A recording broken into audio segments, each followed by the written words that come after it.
రాజమండ్రిలో వెంటనే హెల్త్ ఎమర్జెన్సీని ప్రకటించాలన్నారు మాజీ ఎంపీ మార్గాని భరత్. కల్తీ పాల ఘటనలో మొదట మరణించిన కనకరత్నాన్ని ఎందుకు మృతుల సంఖ్యలో ప్రభుత్వం చేర్చలేదని ప్రశ్నించారు.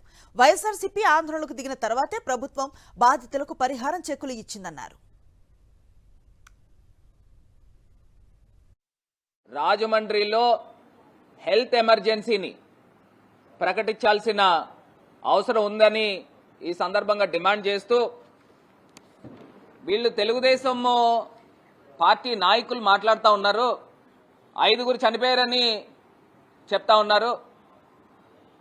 ఒక ఆమె 80 సంవత్సరాల ఆమె కనకరత్నం గారని ఆమె చనిపోయింది. ఫస్ట్ కేసు వచ్చిందే ఆమె నుంచి వచ్చింది. 80 సంవత్సరాల ఆవిడ.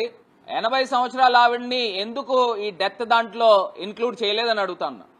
ఇది కాక పోలీస్ డిపార్ట్మెంటు హాస్పిటల్ సిబ్బంది కూడా పోస్ట్ మార్టం చాలా హడావిడిగా ఆగ మేఘాల మీద కంప్లీట్ చేసిన సందర్భం.